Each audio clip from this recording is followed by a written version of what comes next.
afternoon already. So today ay pumunta kami sa hospital sa doctor ni Michael kasi kailangan niya palang kumuha ng clearance mula sa pulmonologist at saka cardiologist bago siya operahan. So hindi namin alam yun, kahapon lang namin na-confirm na bago pala kami pumunta ng St. Luke's for surgery ni Michael ay kailangan pala ay mag-undergo muna siya ng mga test galing sa pulmonology at saka sa cardiology. So sana matapos siya this week para next week ay surgery na siya. Magpapaschedule na kami. So yun. Punta kami yung hospital na pupuntahan namin ay sa Mother Teresa Calcutta sa may San Fernando. Nagpagas kami. Mura ng gas dito, 52. Pag sa Manila, nasa 60 plus na. Yan. Local gas station. Ang pangalan niya ay Refill. Refill? REFILL is to to put so they're playing on what.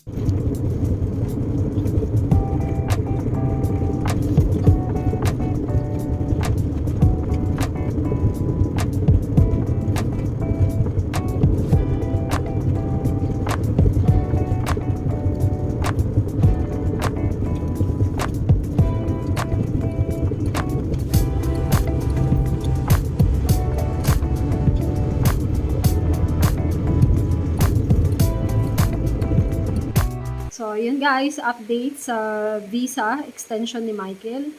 Kasi ay, di ba nga lumabas siya ng bansa, nagpunta siya ng Thailand for 3 days. Kasi nga ay, naroon siyang 3 years lang for tourist visa.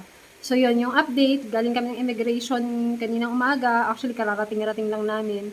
So, doon pa rin kami nag-apply ng extension visa ni Michael sa Cabanatuan kasi parang mas kilala niya na kasi yung mga tao doon and mas komportable siya doon. Pero sabi ko sa kanya, I think next time ito-try namin sa Angeles, Pampanga kasi yun yung malapit dito, like 30 minutes lang. Unlike nasa Pampanga na kasi kami, so unlike pupunta pa kami ng Nueva Ecija, Cabanatuan, so 2 hours ang biyahe namin balikan. So 4 hours ang haba ng biyahe namin. So ang aga namin umalis kanina, umalis kami mga 7 a.m. Yun, mga 7 a.m. Syempre, gumising ako ng maaga para makapag-almusal pa kami. And yun, parang ang hassle noon kasi para sa kanya ay late na kasi yan natutulog tapos maaga nagising. Like 5:30 gising na siya. Tapos syempre, nagda-drive pa siya. And yun, nakarating kami doon ay mga 9:30, 10 a.m. nagbubukas yung mall, yung sa immigration.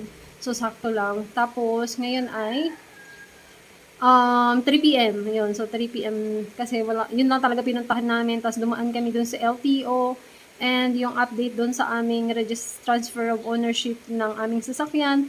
As usual ay wala pa rin. Sabi ay paparating na daw. Baka ngayon daw, mamaya daw, baka bukas daw. Pinakita niya pa sa akin yung message nung taong magdadala sa kanya kasi nanggaling pa daw ng Manila. Ewan ko kung ano yun. Ewan ko kung nagsasabi siya ng totoo, no? Pero kasi meron siyang pinakitang yung conversation nilang dalawa na sabi ay tomorrow daw. So sabi niya, nung tao sa LTO na pag dumating daw mamayang hapon or bukas ay i-LBC niya na lang daw sa amin. So yun yung dalawang pinupuntahan namin sa Cabanatuan pa, yung transfer ownership ng sasakyan namin. Kasi nung May 2024 pa namin yun, June 2024 pa namin yun in-apply. Hanggang ngayon ay March 2025 ay wala pa rin. So, ganun siya katagal. So, yun. So, medyo naiinis na si Michael hanggang sa, alam mo yun, na sabi ko sa kanya, konting tiis na lang, darating na rin yan. So, yun. After na sa LTO ay, punta nga kami ng immigration and yun.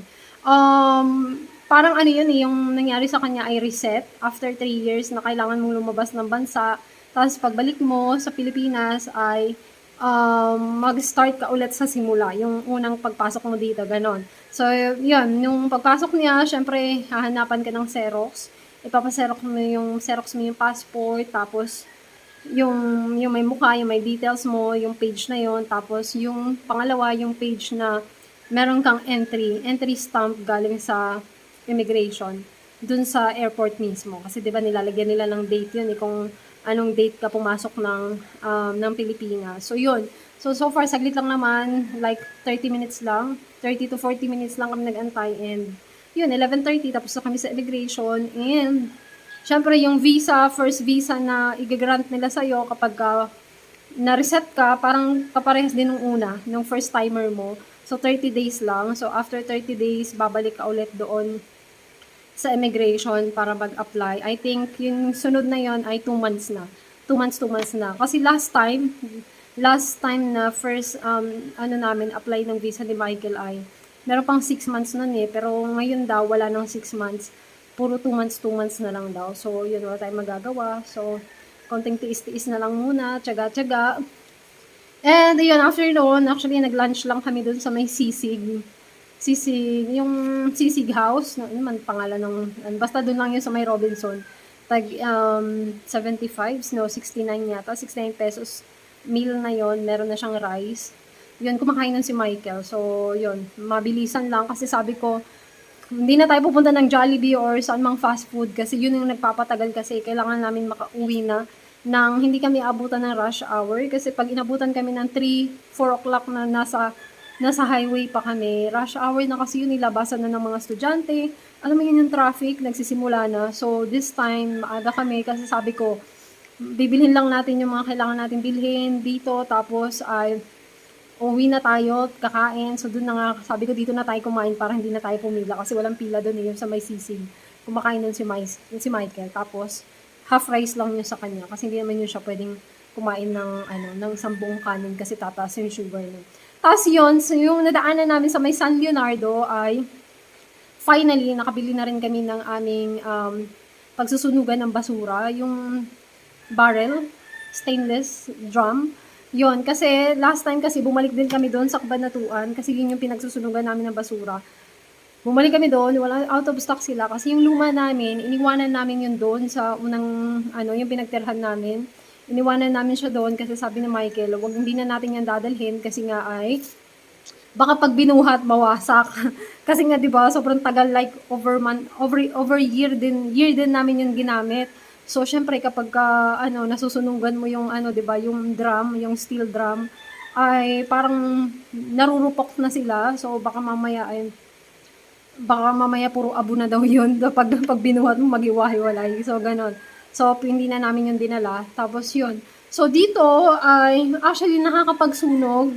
Merong truck na nagpupunta pero hindi siya consistent na sa schedule niya nagpupunta. So yung basura kasi naiipon. So dito sa nakikita ko sa mga kabahayan dito, marami yung nagsusunog ng basura. So actually nagtry akong magsunog dito sa tabi namin. Kaya lang parang nakokonsensya ako and natatakot ako na kasi marami ng damo na ang bilis umangat ng damo and wala kasi akong pantabas. And sabi ni Michael, wag kang magtatabas dyan, baka mamaya may ahas. Baka daw kagatin ako ng ahas dyan. So, yun, sabi ko, ipapautos na lang natin sa tao na magtatabas ng damo. Tapos, yung basura, actually, nagsunog na ako dyan. Kaya lang, ang problema kasi kapag pag nagsusunog ako tapos mahangin, nakakatakot kasi as in, bilis kumalat ng apoy, tapos, di ba, maraming damo. Baka mamaya ako hindi ko siya mapigilan ba tapos mapunta sa mga kabahayan, 'di ba? Makasunog pa ako ng bahay. So yun yung kinakatakot ko. Tapos yung pangalawa, yung kapag sobrang hangin niya, yung yung itim-itim, yung abo ng nasunog na basura, sumasama siya sa hangin. Alam mo yung diyan sa may garahe namin, yung mga nagpakalagay ko na like yung washing ko nandiyan lang yun sa labas. Yung sasakyan namin, sobrang ang itim. Alam mo yon yung as in, kahit kalilinis ko lang, kinabukasan, pagkatingin ko, as in, ang tawag nito, ang daming itim, maalikabok. So, yun. At saka kasi yung harap namin, bakanting lote kasi yan. So, ginagawang, sunugan ng mga bahay dito, ng mga kapitbahay. So, sabi ni Michael, wag mo yan gagayahin. Kasi, yan, katulad yan, di ba, nagsusunog ka. Di ba, parang nagigilty ako kasi iniisip ko, baka yung abo, na pinagsunugan ko, yun yung napupunta dito sa may namin, sa bahay namin, sa garahe, madumi, maalikabok, tapos maitim pa siya, as in. So, kapag halimbawa, hindi mo alam na kami nakasampay ka dyan, hindi mo alam, yun yung kumakapit sa mga damit namin, diba? So, tapos yung sa harap namin, ang daming nagsusunog dyan. So, madaling araw pa lang, nagsusunog na sila ng basura. So, lahat yung part na yan ay maitim talaga. So, yun yung isa din sa iniisip ko, kaya laging maalikabok yung namin, yung garahe. Kasi kapag mahangin, sumasama talaga siya sa hangin. So, pumupunta sa amin kasi kami yung nasa harap, eh, 'di ba? So, yun. Tapos kapag yun pa, yung medyo nag-aano din kami, pero wala kami magagawa doon kasi nga, syempre, bagong lipat kami dito. Tapos, syempre, hindi ka talaga magkakaroon na perfect. Alam mo yun, perfect na sitwasyon na gusto mo. Meron at meron talagang hindi ka magugustuhan na kailangan mo na lang, alam mo yun, tanggapin. Alam mo yun. So, yun. Kasi kapag madaling araw, like 5:30, dito yung katabi na kasi namin, ano yan, pabrika siya ng mga damit. So, madaling araw sila nagsusunog ng mga tela. So, kapag madaling araw, syempre tulog pa yung mga tao, di ba, nagpaka-aircon. So, lalo kung mahangin, sumasama kasi yun yung usok. Sumasama siya sa hangin, tapos sinisip-sip yun, napupunta sa mga aircon na kasi na yun yung mga syempre, nasisinghot ng mga taong natutulog pa, di ba? So, sumasabay siya sa ano, na hinihigop kasi yun ng mga nagpaka-aircon. So, yun yung isa pa na iniisip namin kasi nagpa-medical si Michael. Hindi ko alam kasi 1 month na kami dito nakatira eh. 1 month na. So, over 1 month. Kasi January kami lumipat dito, February. Yeah, over 1 month na. Actually, going to 2 months na. Kasi nagpa-medical si Michael. Mataas yung kanyang ano, yung, what do you call that, lab? TPG? APG. The carbon monoxide. What is that kind of test? Basta sa pulmonary. Is that pulmonary? It's a pulmonary test. Okay, like yung sa lungs niya. Testing the lungs. Yeah, para i-test yung lungs. Kasi 'di ba sa lungs natin, yun yung nakukuha sa mga like asthma, yung mga naninigarilyo. Although hindi ka man yung naninigarilyo, yung naamoy mo, yung pumapasok sa ilong mo. So yun. So meron kasi yung test na yun, nakitaan doon sa test ni Michael na mataas yung kanyang carbon. Is it high? Your carbon monoxide? It is It's not normal. slightly High. elevated. Yeah, slightly elevated. So, tinatanong siya, bakit daw ganun yung result ng kanyang, yung sa carbon monoxide niya, slightly elevated. Hindi siya sobrang taas, pero para mataas. Kaya tinatanong siya kung naninigarilyo siya, or may asthma, or ano pa ba, basta lahat ng mga naaamoy. Meron ka bang kapaligid mo na naninigarilyo? Wala naman. No? Hindi siya naninigarilyo as in. Never. Sabi niya, one time lang siya naninigarilyo, like 10 years old lang siya. Isang beses lang yun nung tinikman niya. So, yun lang. Wala namang asthma si Michael. So, yun, basta na papaisip talaga kami. Sabi ko, baka kako yun. Kasi, di ba, like, everyday as in, everyday nagsusunog sila, madaling araw pa lang. So, kami, wala kami problema. Like, ito talaga kasi yung mga na, ano, yung mga, yung sinasabi din ng doktor, at saka yun sa mga nakapaligid sa akin, na sabi nila, okay pa daw yung magsunog ka na, gising yung tao. Kasi gising sila eh. Alam mo yun, yung nakokontrol nila yung, yung pumapasok sa ilong nila, di ba? Kasi bawa, masakit sa ilong. Di ba nakokontrol natin yun? Unlike yung natutulog ka kasi, tapos merong pumapasok na masamang hangin, na ano mo lang, na-i-inhale mo lang. So, hindi naman natin alam yun, di ba? Kasi syempre, sabihin nyo, tulog naman tayo, humihinga pa ba tayo? Syempre, humihinga tayo, nag-inhale tayo, nag-exhale tayo. So, yun, nasasama yun sa nahihigop ng hangin ng aircon. So, yun yung iniisip namin. So, baka yun. So, wala kami magagawa doon. So, yun. Tapos, yung nabili namin na 750 pesos yun. Actually, mura yun. Unlike sa nabili namin noon doon sa Kabanatuan kasi ay nasa 800 pesos. Tapos, wala pa kaming sasakyan noon. So, nagbayad pa ako sa tricycle noon ng 400 kasi medyo malayo sa bahay namin. So, yun. Yung parang pinaka, delivery. Tapos, yun, so finally, meron na kami niyan. Kasi yun din ang iniisip ko. Kasi, paano kami magsusunog ng basura kapag, halimbawa, tag-ulan na, di ba? Pagbasa yung lupa, hindi masusunog yung basura, di ba? So, mag-aantay ka. So, sobrang helpful talaga yung ganyan. Kasi, kahit tag-ulan, kasi may takip eh. So, may ilalagay mo lang din yung takip. Tapos, may imbak mo yung basura. Tapos, kapag gusto mo na siyang sunugin, sisindi kahit umuulan. I mean, kahit basa yung lupa. So, wala kaming issue sa ganun. Kasi nga, ay may takip nga. So, hindi mababasa yung aming basura. So, yun lang.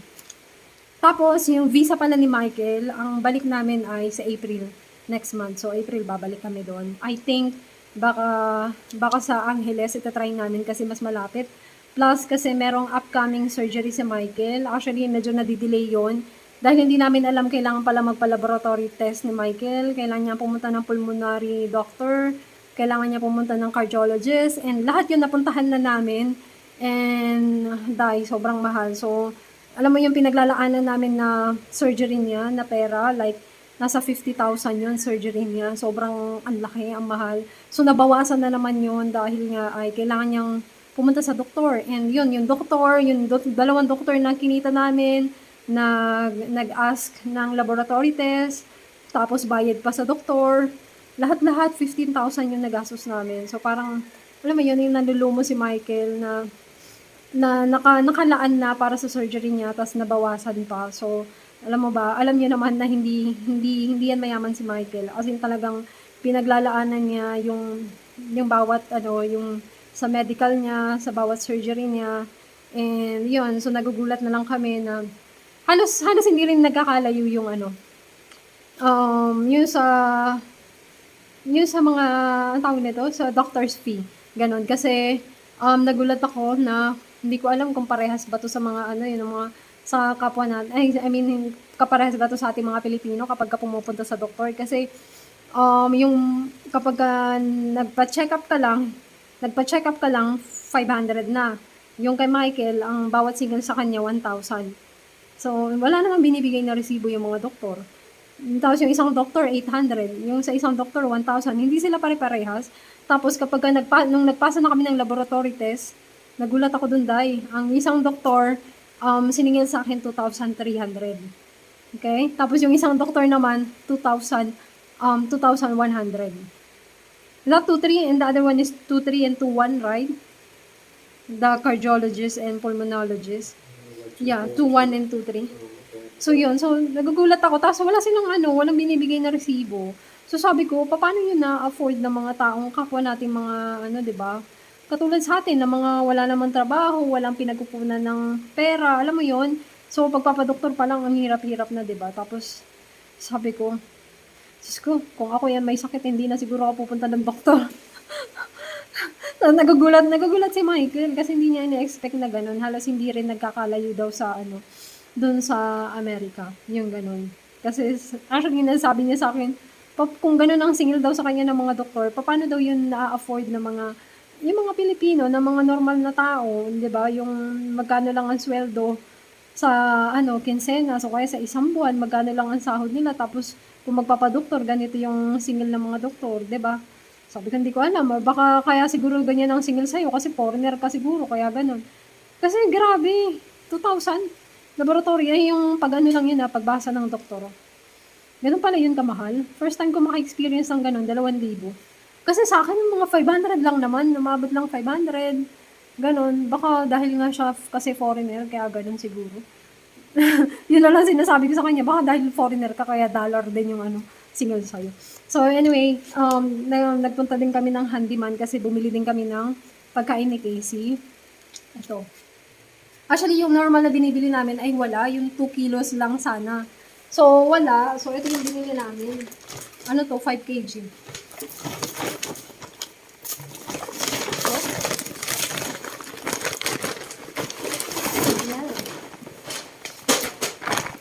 Ayan. Ayan siya. Ganito yan siya. 5 kg, bawaw. Gusto ni Michael. Gusto ni Casey yan. Yung brand na yan. Yan ay 555, 5 kg. No, 375. 375, tapos meron pa kasi kami binili na 180. Ito yun. Yung parang candy, tinatawag namin siyang ayan, ito 180 pesos. So far nagustuhan niya naman, binigyan namin siya kanina nito. 180. Kasi yung isa na binibili namin, yung kulay blue, hindi siya available. Basta, ayaw kasi ni Casey yung matigas. Ito, malambot naman siya, yun Kaya lang chewy. Ayun, ganyan lang. Nagustuhan niya naman kung kumain siya kanina, binigyan namin. Tapos, bumili kami nito, ang dami, kasi, alam mo ba yung isa nito, wait, ipapakita ko nyo. Ito. Alam mo ba yung isa nito ay 70 pesos, kapag ka regular price, 70. Tama ba? No, 74. So, binili namin siya 14 pieces. Wala correct? 14, 15, 16, 17. 2, 4, 6, 8, 10, 12, 13, 14 pieces. Tapos, naging ano na lang siya. How much each? Basta naka 50% sila guys. Ayun na, nakaganito oh. Naka 50%, tapos ang expiration niya ay, ano pa, ang expiration date niya ay April pa. So, makakain pa to ni Casey. 74 pesos to. Regular price. Tapos, naka 50% siya. So, binili na ni Michael lahat yung naka-display nila doon. So, how much is that lab? 50%? 30? 34? You save 38 a piece on the Caesar and 35, Caesar. Pagkain ni Casey. and 35 a piece on the other. 35 pesos na lang siya. So, binili na ni Michael to lahat. Yung naka-display nila, sabi na, kunin nyo na yan, ma'am, kasi naka 50%. Ayun o, ang dami nito. So, gustong-gusto to ni Casey. So, yan, bibigyan ko yan siya once a week. Once a week lang. Kasi, meron siyang pagkain na, ano eh, yung healthy food na ginagawa namin. Yung may gulay. May gulay, may rice, tapos may meat. Ganun. Tapos ito naman yung tatlo, binili ko. Ito naman ay chicken breast. Yung isa, pinakain ko na kay Casey kanina. Tapos ito ay chicken and cheese. Chicken and cheese. Yun. So yun. Tapos, yun, ang dami nito. As in, 14 pieces ba naman? Sabi ko, gulat na ako kay Michael. Sabi ko, seryoso ka? Gusto mong bilhin niya lahat? Sabi niya, daw. Kasi, dati, ayaw ni Michael nito eh. Yung, sabi ko, bili tayo niyan kay Casey. Niya, no. Kasi nga, mahal na mamahalan siya. Ngayon, kasi naka-sale, binili niya na lahat. So, yun. Tapos, pagka uwi namin, duman kami ng bakery. Diyan, oh. Ito yung gusto ko sa lugar na to kasi meron bakery na malapit lang. Actually, pag na-tricycle, 15 pesos lang papunta. And dahil nga nadaanan namin yung bakery, bumili ako ng tinapay. You know, 5 pesos. Mainit pa as in. Yan mo, kaya nakaganyan siya, oh. Nilagyan nilang papel kasi sobrang init niya pa nga. Masusunog yung ano. Yan, Monay. Plain lang siya. 5 piso isa. Yun. So, yun lang ang ating update. Yes. Hey, that's a lot.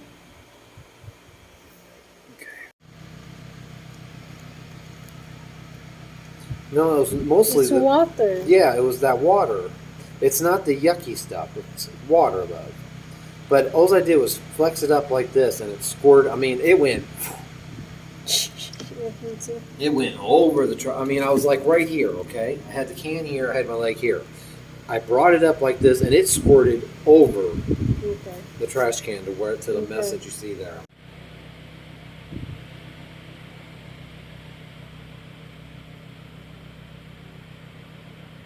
Sure thing. No.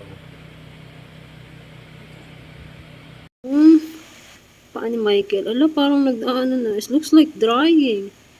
Look, kasi ilang araw na siyang hindi naglalakad ng malala. Yan. Ito yung kanyang skin. Ito yung sinasabi ko na meron siyang sugat na merong lumalabas na parang liquid na katas, ganon. Galing yun sa tissue niya. Pero ngayon, wala na siyang walang katas na lumalabas. Yan. Ayan yung kanyang ipapasurgery kasi merong butas. Yan. Ito yung balat niya. Lagi kasi yan naka-cover. Yan, lagi. Ito yung kanyang putol na paa. Yan, laging nakabalot. Lilinisin namin. Yan. Lilinisin namin yan. Yan yung kanyang putol na paa. Tapos, alcohol. Tapos ito, tubig lang to. Tapos nilagyan ko ng asin, pinakuluan. So, yun yung pinaka namin, panglinis niya. Mineral water. Kailangan mineral. Tapos, Saline solution. ha? What di ko? Saline solution. Saline? Saline. Saline solution. Yun daw ang tawag nun. So, mineral water. Tapos nilagyan ng asin, pinakuluan. Tapos ito, bandage, cotton bandage. Yan yung binabalot sa ano niya, sa balat niya, sa putol. Yan, na-order ko to sa sa Shopee. Kasi wala akong mahanapan nito sa Mercury Drug. As in, ang hirap. Naghanap ako sa Manila, dito, as in, wala. Sa Shopee lang meron. Tapos ito, yan din. Ito yung gamot. Dala to ni Michael, galing ng galing ng Amerika. Ito yung nilalagay niya para sa ano, kapag ka nagkakasugat siya sa paa. Ito yung pangalan. Sobrang effective nito as in. Ang pangalan is calamine. Calamine? Calamine. Calamine. It's silver nitrate mixed into a calamine. Yeah, calamine. Yan yung ano niya, pangalan niya. So, yan yung nagpapatuyo sa sugat. So, marami siya nito. Talagang naka-ready siya para hindi maputulan ulit ng paa. Talagang inaalagaan niya yung kanyang paa na yan. Kaya, yun. Tapos nilalagyan namin ng gas. Tapos, ito, yung panglabas. Ito. Sa Shopee lang din namin ito nabili. Ito. Para, safe na safe yung balat. Hindi magkaka-infection or sugat, ganon. So, yan. Lilinisin ko yan. Ayan, lilinisin ko tong area na to, tapos linisin ng alcohol, hindi.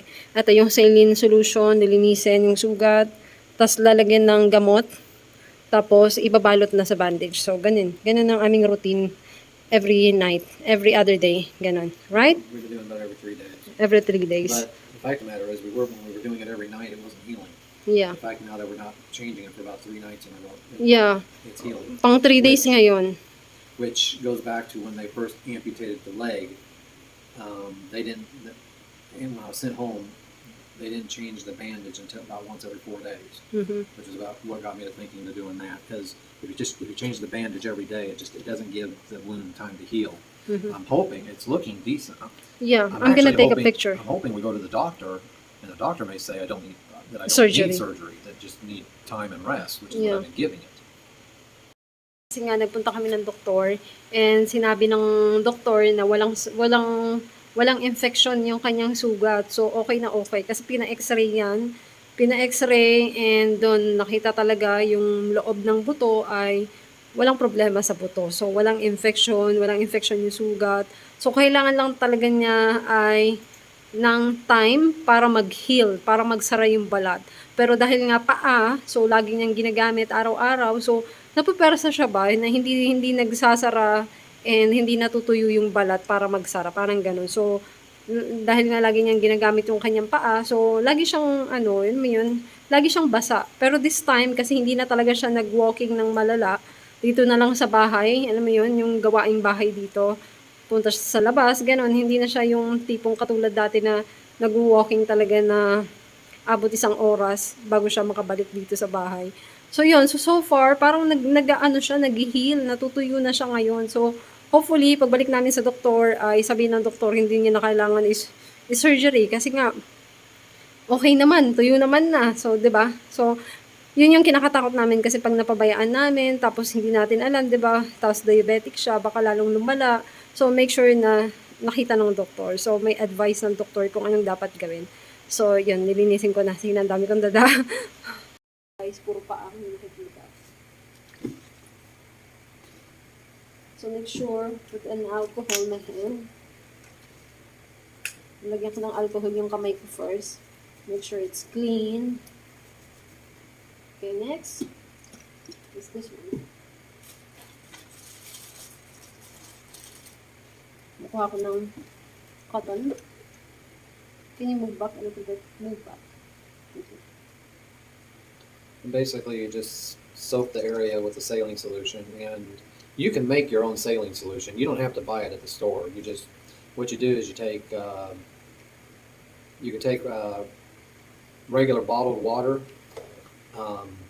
not tap water, but bottled water. Mineral water. Yeah, mineral water, and boil it for about 10 minutes. And then while it's boiling, you want to add about, we were boiling a half a gallon, and we added an eighth of a teaspoon of salt to Okay, it. it's done. And we let it boil, and then you let that boil for about another 5 minutes. And then let it cool down, and you pour it into a clean, sterilized container like we did. We boiled the ketchup bottle to make sure it was sterilized. And voila, you've got saline solution. So basically, it's water with just a very slight salt content. That's all saline solution is. Okay, so I have this. Balik ko sa plastic. Okay, it looks like this. It's like this. Now this has silver nitrate. Folded. It's a silver nitrate, calamine lotion ointment that's embedded, caked into the bandage. When I lost my leg, they'd end up using one whole roll the whole time, each time they changed the dressing. But in this case, we don't need that much. We just need to cover that little bit of a wound. So that way the medicine is there. Then we got a piece of gauze to kind of hold it. And then we have, and this was the change in doctors. This is a cotton gauze. It's not a mesh gauze. The first doctor I went to just had us wrap it up after we put that small piece of gauze in. The bandage was really messing up my leg. It was causing blisters and such. The second doctor I went to, because I wanted a second opinion, told us we needed to start using this to basically protect the wound. To protect your skin. Yeah, well, you're right. I'm sorry, to protect the skin from the elastic bandage. Okay, because like I said, because before that we were just putting on the elastic bandage with that little piece of mesh gauze, and the fabric was rubbing and scratching, and it was starting to really mess up my prosthetic. Not my prosthetic, but my stump. So now we use the bandage. We go around twice, and then we come up.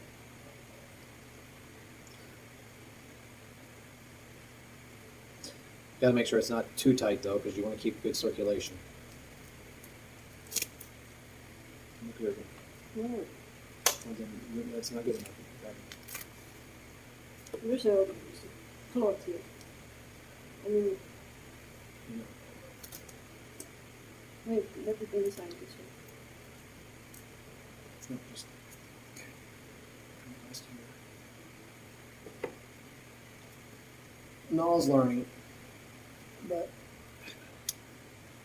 I had to do this by myself when I lost my leg. So Done? So I got practice at it. Okay. Okay. I'm gonna show guys. It's protected. Yeah. Okay. And Try to put in your leg. no, we let the leg we let it rest from the prosthetic for a while. Now, because of this wound and these bandages I got to put on, this liner is ruined for when my leg is finally healed. I'm gonna have to buy a new one, and they're about $500 US a pop, or 25,000 pesos. But I gotta have it. So, but anyway, 25 peso yan dito sa Pilipinas. 25,000. 25, yeah, 25 peso. 25. 25,000 pesos. Just for this stupid thing. Liner. And then it's tight because of those bandages. But It's locked? it's locked, it's connected. I can walk throughout the day. It would finally loosen up some. My leg would adjust, and I'd have to start using my my socks, my color-coded socks, to get more tension on it. But yeah. So yeah, this little pea-sized wound is going to end up, when it's all said and done, costing me probably close to 90 to 100,000 pesos. Okay. I'm Say, thrilled. say bye to the guys. That's it? That's it. Okay. That's Casey. Puppy dog. She was sleeping. Oh, where are you going? Where are you going? Where are you going? Oh. Yun yung spot niya. Yeah, she's going to ng aking sibuyas at saka bawang. Wala akong luya, pero carry na yan. So, meron ako ditong repolyo. Hiniwa-hiwa ko ng ganyan kasi gagawa ko ng sabaw. Tapos, meron ako ditong mais. Ginadgad ko. Actually, dalawa yan. Tapos, beans. Tapos, carrots. Yun lang ang ating available na gulay. Tapos, meron ako ditong niluto ko sa air fryer. Ano to? Chicken liver. Tapos, ito yung iba. Ayan. Nauna. Tapos, meron ako ditong giniling. Ginawa ko siyang parang meatballs. In-air fryer ko din yan. So, luto na yan. So, lilipat ko lang sila dito. Ganyan. Tapos, so dahil nga wala kang luya, kaya good thing na na-air fryer ko siya. Diluto ko muna silang lahat. Kasi ilalagay ko yan silang lahat sa sabaw. Yan. Para hindi malansa. Diba? Kasi itong chicken liver, to madugo. Yan. So, yan. So, ito, tatafern. Tapos ito yung gagamitin ko, vermicelli. Yan, sasabawan ko. So, mamaya na lang yung final product. Yan, sasabawan ko. Ito lahat isasahog.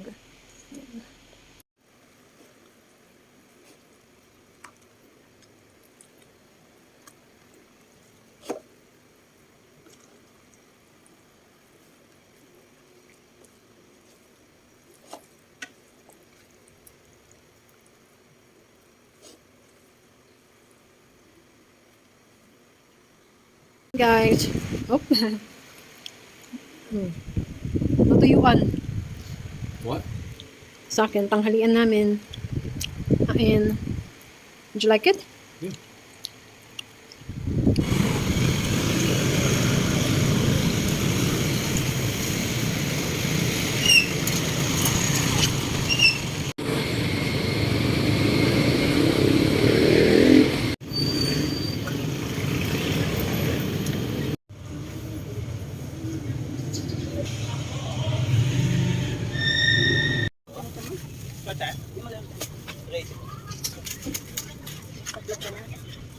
Hinante.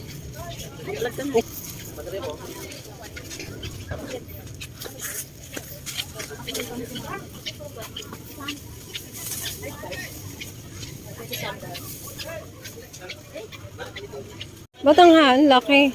Bitchit niya.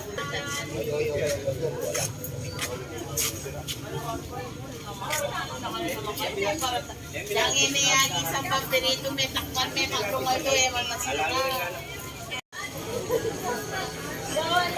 Dahil na may buwas.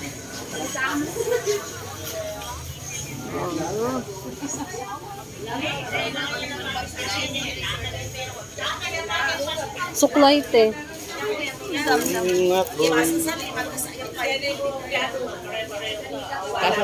Lato.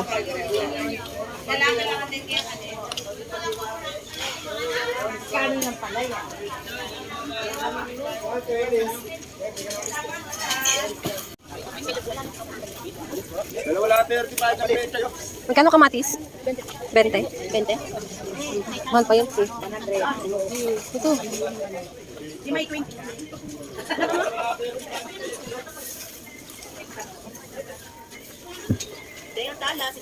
Magkano po apple?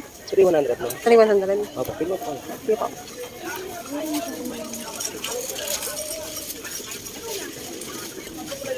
Ito.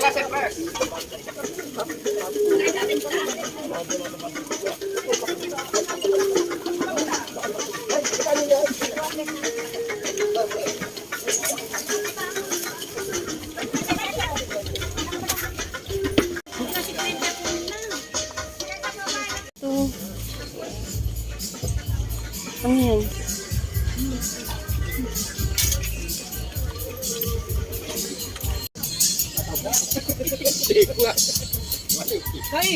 Abo. Asahan. Ate, ito ka maupay-ukay ka. Ukay-ukay. Ay, ito punda oh.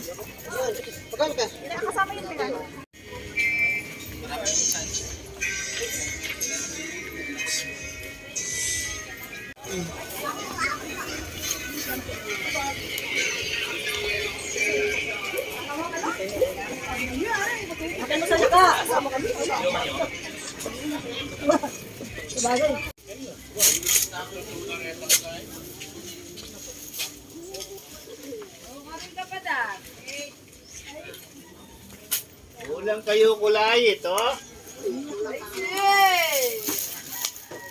Thank you po. Buena mano. 30.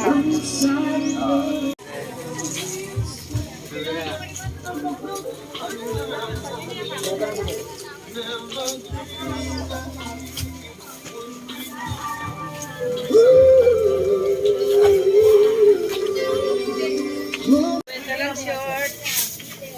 Sige, iba-vlog niya. 50 na lang, 50. Yan mo kukukun.